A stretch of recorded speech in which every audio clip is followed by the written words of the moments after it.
পবিত্র মাহে রমজান উপলক্ষে ফরিদপুরে ন্যায্য মূল্যের বাজারের উদ্বোধন করা হয়েছে।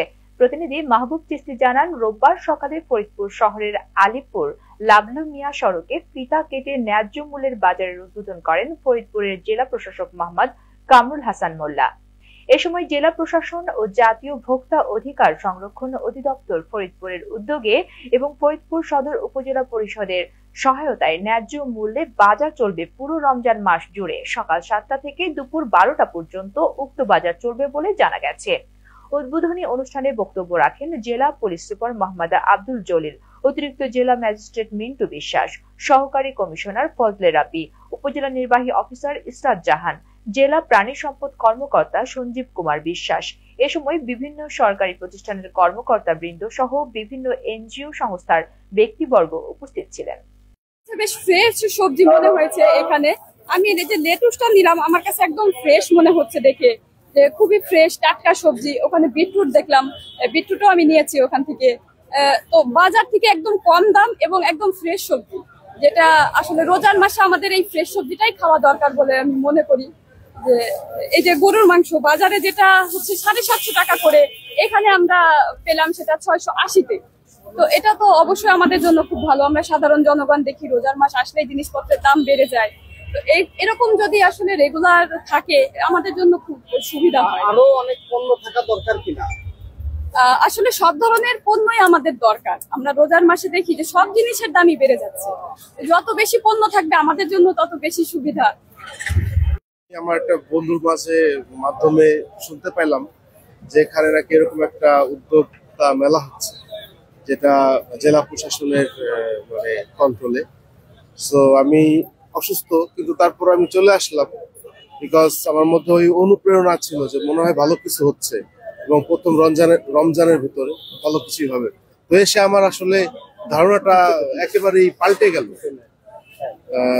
এখানে এত বড় একটা মেলা এবং এত সুন্দর সবকিছু ন্যায্য মূল্যের, যে পাবলিক এবং জনসাধারণ যারা আছেন সবাই কিনতেছে। ইভেন আমিও 1 কেজি শসা কিনছি, এবং সত্যি কথা বলতে দেশি শসা কিনা আমি আসলেই স্যাটিসফাই। আপনি মনে করেন কিরণ তো আরো অনেক পণ্যের সমাহার থাকা দরকার? হ্যাঁ, এখানে এটা তো প্রথম দিন। আমি বিশ্বাস করি যে আস্তে আস্তে উদ্যোক্তারা আসবে এবং তাদের নিজস্ব যেই পণ্যগুলো আছে এগুলো নিয়ে আসবে এবং এটা ভালো একটা মেলা হবে।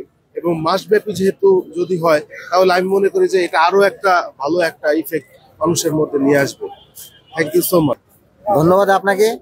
আসলে পবিত্র রমজান মাসের প্রথম রোজায় আজকে যে উদ্বোধন হবে ন্যায্য বাজার মূল্যের, সেখানে আমাদের পানি সম্পদ বিভাগের পক্ষ থেকে আমরা দুধ, ডিম, মাংস সুলভ মূল্যে বা ন্যায্য মূল্যে আমরা বিক্রি করব।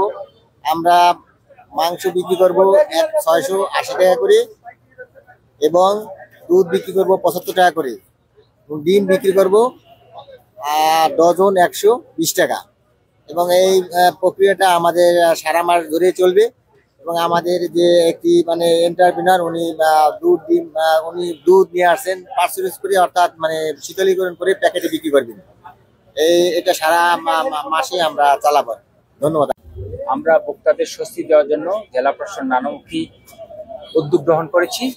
তারই অংশ হিসেবে আমরা আজকে ন্যায্য মূল্যের বাজারে এখানে শুরু করেছি। এটা মাসব্যাপী চলবে। শুধু জেলা সদরে না, প্রত্যেকটি উপজেলায় একটি করে ন্যায্য মূল্যের বাজার রয়েছে। আমাদের মূল লক্ষ্য উদ্দেশ্য হচ্ছে দ্রব্যমূল্য স্থিতিশীল রাখা, পণ্য যেন ন্যায্যতার ভিত্তিতে বিক্রি হয়, এবং এই রমজান মাস যে একটি আত্মশুদ্ধির মাস, সেই আত্মশুদ্ধির বার্তা যেন আমরা ব্যবসাদের দিতে পারি, সর্বস্তরের মানুষকে দিতে পারি। তারই অংশ হিসেবে আমরা শুরু করেছি। সকলের সার্বিক সহযোগিতায় আমরা মাসব্যাপী এই বাজারটা চলবে এবং আশা করি যে ভোক্তারা উপকৃত হবে। অবৈধ মাদক ইয়াবা ট্যাবলেট বিক্রি করার সময় 150 পিস ইয়াবা ট্যাবলেট সহ সরওয়ার হোসেন ও মোহাম্মদ আসাদুল্লাহ নামের 2 মাদক ব্যবসায়ীকে গ্রেফতার করেছে ঢাকা জেলা ডিবি পুলিশ। প্রতিনিধি মোহাম্মদ শামীম আহমেদ জানান, রোববার ঢাকা জেলার আশুলিয়ায় বিশেষ অভিযান পরিচালনাকালে ঢাকা জেলার ডিবি উত্তর এ সময় অফিসার ইনচার্জ মোহাম্মদ জালাল উদ্দিন এর নেতৃত্বে এসআই মামুনুর রশিদ অফিসার ও ফোর্স সহ রাতে আশুলিয়া থানাধীন বাদাইল পাবনার টেক এলাকা হইতে তাদেরকে গ্রেফতার করা হয়।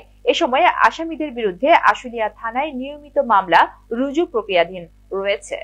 ময়মনসিংহের ভালুকায় বিরুনিয়া সদর আলী সরকার মেমোরিয়াল মহিলা কলেজের অ্যাডহক কমিটি প্রথম সভা সহ শিক্ষক ও স্টাফদের সাথে মত বিনিময় সভা অনুষ্ঠান অনুষ্ঠিত হয়েছে।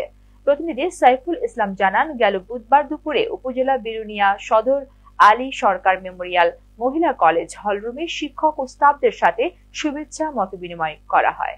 এ সময় উপস্থিত ছিলেন ময়মনসিংহ এপিপি জজ কোর্ট অ্যাডভোকেট ও উপজেলা বিএনপির যুগ্ম আহ্বায়ক ও বিরুনিয়া সদর আলী সরকার মেমোরিয়াল মহিলা কলেজের অ্যাডহক কমিটির সভাপতি উসমান গনি মল্লিক মাখন, বিরুনিয়া সদর আলী সরকার মেমোরিয়াল মহিলা কলেজের অধ্যক্ষ হোসনে আরা আকন্দ সহ অত্র কলেজের শিক্ষকবৃন্দ প্রমুখ।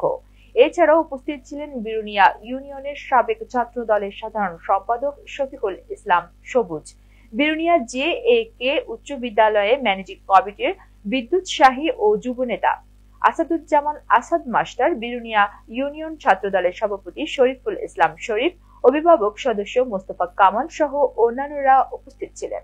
নেত্রকোনার ঐতিহ্যবাহী ধর্মীয় প্রতিষ্ঠান শ্রী শ্রী নরসিংহ জিউর আখড়া পরিচালনা কমিটির নতুন আহ্বায়ক হিসেবে অধ্যাপক বাবু রঞ্জিত কুমার সাহা এবং সদস্য সচিব হিসেবে বাবু বিকাশ কান্তি দাস নির্বাচিত হয়েছেন। প্রতিনিধি গোলাম কিবরিয়া সোহেল জানান, শনিবার সকালে জেলা শহরের বড় বাজার মন্দির প্রাঙ্গণে শ্রী শ্রী নরসিংহ জিউর আখড়ার সাধারণ সভা অনুষ্ঠিত হয়। এ সময় বাবু অজিত কুমার সাহা রায়ের সভাপতিত্বে ও শ্যামল ভৌমিকের সঞ্চালনায় অন্যান্যের মধ্যে বক্তব্য রাখেন বাবু গোপাল কর, সাংবাদিক বাবু ভজন দাস, বাবু মানিক তালুকদার, বাবু মনোজ সরকার, বাবু প্রণব বিশ্বাস, বাবু রাধা রমন সাহা, বাবু সুনীল সরকার, বাবু নীল রতন মজুমদার, বাবু বিনন্দ সাহা, বাবু সুভাষ বসাক, বাবু বিজন ঘোষ, বাবু নেপাল বণিক, অ্যাডভোকেট ননী গোপাল দেবনাথ, বাবু বিপ্লব নন্দী, বাবু রাজু তালুকদার, বাবু তপন চন্দ্র দে, লিপ্টন চন্দ্র পাল, বাবু হরিশঙ্কর, সাংবাদিক গৌতম বাবুল, বাবু রাজুক সাহা, বাবু রিপন দত্ত, গীতা রানী সরকার, শহরের গণ্যমান্য ব্যক্তিবর্গ সহ আরো অনেকেই গুরুত্বপূর্ণ মতামত প্রকাশ করেন। নোয়াখালীতে মেডিকেল অ্যাসিস্ট্যান্ট ট্রেনিং স্কুলের ম্যাথস শিক্ষার্থীদের দাবির মুখে স্বাস্থ্য মন্ত্রণালয়ের নির্দেশনা অনুযায়ী 7 দিন ও পরে 3 দিনের দেওয়া প্রতিশ্রুতি অতিবাহিত হলেও কোনো দাবি বাস্তবায়ন না হওয়ায় এবং কতিপয় গ্র্যাজুয়েট চিকিৎসক ও মেডিকেল শিক্ষার্থী কর্তৃক ম্যাথস কোর্স কারিকুলাম ও 4 দফা নিয়ে মিথ্যাচার ও কটূক্তি করা সহ বিচারাধীন বিষয় নিয়ে আদালত অবমাননাকর বক্তব্যের বিরুদ্ধে সংবাদ সম্মেলন অনুষ্ঠিত হয়েছে। স্টাফ রিপোর্টার শাহাবুদ্দিন জানান, আজ দুপুরে নোয়াখালীর সরকারি maths auditorium Bangladesh diploma medical অ্যাসোসিয়েশনের উদ্যোগে জেলা শাখার সাধারণ সম্পাদক ডক্টর এম রহমান বাপি ম্যাথস শিক্ষার্থীদের 4 দফা দাবি বাস্তবায়নে সরকারের প্রতি আহ্বান জানান। এ সময় তিনি বলেন, স্বাস্থ্য মন্ত্রণালয় থেকে তাদেরকে দাবি পূরণের আশ্বাস দেওয়া হয়েছে। তারা তাদের নিয়োগের বিজ্ঞপ্তি প্রকাশে প্রথমে 7 দিন ও পরে 3 দিন সময় নিয়েছে, কিন্তু এখনো পর্যন্ত তা বাস্তবায়ন করতে পারেনি। এ সময় উপস্থিত ছিলেন সাবেক প্রধান নির্বাচন কমিশনার ডক্টর আবু হানিফ, সাধারণ ম্যাথ শিক্ষার্থী ঐক্য পরিষদের সমন্বয়ক মাজহার রাকিব, সাজেদুল ইসলাম সৌরভ সহ প্রতিষ্ঠানের বিভিন্ন বিভাগের শিক্ষার্থীরা। পটুয়াখালী জেলার দশমিনা উপজেলার বড় গোপালদী শঙ্কিপুর ইউনিয়নের মাছুয়াখালী গ্রামের 9 নং ওয়ার্ডের চান মিয়া মোল্লার ছেলে মোহাম্মদ রবিন মোল্লাকে জমি জমা ভাগ বন্টন কেন্দ্র করে একই এলাকার ত্রাস ও সন্ত্রাস বাহিনী পরিকল্পিতভাবে হত্যার উদ্দেশ্যে দফায় দফায় রক্তক্ষয়ী হামলা চালায়। প্রতিনিধি শিকদার মাহবুব জানান, ঘটনাস্থল থেকে গুরুতর আহত রবিনকে দশমিনা থানা পুলিশ উদ্ধার করে উপজেলা স্বাস্থ্য কমপ্লেক্সের মেডিকেল অফিসার ডাক্তার রাহুল বিন হালিমের প্রাথমিক চিকিৎসায় নেয়। উন্নত চিকিৎসার জন্য কর্তব্যরত ডাক্তার রবিন মোল্লাকে বরিশাল শেরে বাংলা মেডিকেল কলেজ হাসপাতালে প্রেরণ করেন। মামলা সূত্রে জানা যায়, 23 ফেব্রুয়ারি রবিবার দুপুর 12টার সময় রবিন মোল্লার নির্মাণ করা পাকা ভবনের সামনে জমি জমা ভাগ বন্টন আসামিদের সাথে কথা কাটাকাটি হয়। এক পর্যায়ে আসামিরা ক্ষিপ্ত হয়ে দেখে নিবে বলে রবিন মোল্লাকে হুঁশিয়ারি দিয়ে যায়। এখানেই ক্ষান্ত হয়নি আসামিরা। রবিন মোল্লাকে হত্যার উদ্দেশ্যে দলবদ্ধভাবে দেশীয় অস্ত্র নিয়ে রাত 8টা 30 মিনিটের সময় রবিনকে তার ফুফি শাশুড়ির বাসার সামনে একা পেয়ে এলো পাথারি কুপিয়ে পিটিয়ে শরীরের বিভিন্ন অংশে রক্তাক্ত ও জখম করে। এ বিষয়ে রবিনের ভাই মোহাম্মদ কাউসার মোল্লা বাদী হয়ে 12 জনকে আসামি করে আদালতে মামলা দায়ের করে। জামালপুরে সরিষাবাড়িতে বসত ঘরে অগ্নিকাণ্ডের ঘটনা ঘটেছে। এ সময় আগুনে একটি বসত ঘরে থাকা সব মালামাল পুড়ে যায়। প্রতিনিধি সাইদ মাহমুদ জানান, শনিবার দুপুরে পৌরসভার আরামনগর বাজার এলাকার মাহমুদা সালাম মহিলা কলেজের পাশে এই অগ্নিকাণ্ডের ঘটনাটি ঘটে। প্রত্যক্ষদর্শী ও ফায়ার সার্ভিস সূত্রে জানা যায়, আরামনগর গ্রামের বাবুর্চি তবারক আলী একটি টিন সেট বাসায় ভাড়া থাকতেন। শনিবার দুপুরে তবারক আলী পার্শ্ববর্তী একটি বাসায় কাজ করছিল।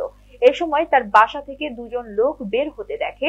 এর কিছুক্ষণ পরে বসত ঘরে আগুন দেখতে পান তিনি। মুহূর্তে আগুন ছড়িয়ে পড়লে ফায়ার সার্ভিসের খবর দেয় স্থানীয়রা। পরে ফায়ার সার্ভিসের কর্মী ও স্থানীয়দের সহায়তায় প্রায় 2 ঘন্টা চেষ্টার পর আগুন নিয়ন্ত্রণে আসে। এ সময় ঘরে থাকা নগদ 2 লক্ষ টাকা ও নতুন ভবনের জন্য রাখা জিনিসপত্র পুড়ে প্রায় 9 লক্ষ টাকার ক্ষতি হয়েছে বলে দাবি করেন ক্ষতিগ্রস্ত বাবুর্চি তবারক আলী। এদিকে বসত ঘরের সব আগুনে পুড়ে ছাই হলেও ঘরে থাকা পবিত্র কোরআন শরীফ অক্ষত অবস্থায় পাওয়া যায়। বেতন বৃদ্ধি সহ নানা দাবিতে সাভারের এনাম মেডিকেল কলেজ এন্ড হাসপাতালের স্টাফরা কর্মবিরতি ও বিক্ষোভ মিছিল করেছে। স্টাফ রিপোর্টার নাসিম খান জানান, আজ সকালে হাসপাতালের সামনে কর্মবিরতি ও বিক্ষোভ করেন তারা। এতে হাসপাতালে রোগীরা চিকিৎসা সেবা থেকে ব্যাহত হচ্ছেন। এ সময় এনাম মেডিকেল কলেজ এন্ড হাসপাতালের স্টাফরা জানান, বেতন বৃদ্ধি সহ ও নানা দাবিতে সকাল থেকে শতাধিক স্টাফরা কর্মবিরতি ও বিক্ষোভ করেন। এ সময় তারা জানান, কাজ বন্ধ রেখে এই বিক্ষোভ ও কর্মবিরতি শুরু করে। পরে হাসপাতাল কর্তৃপক্ষ তাদের সাথে আলোচনায় বসলে সেখানে ব্যাপক হট্টগোল শুরু হয়। দাবি মানা না হলে তারা কর্মবিরতিতে থাকবেন বলে হুঁশিয়ারি দেন তারা।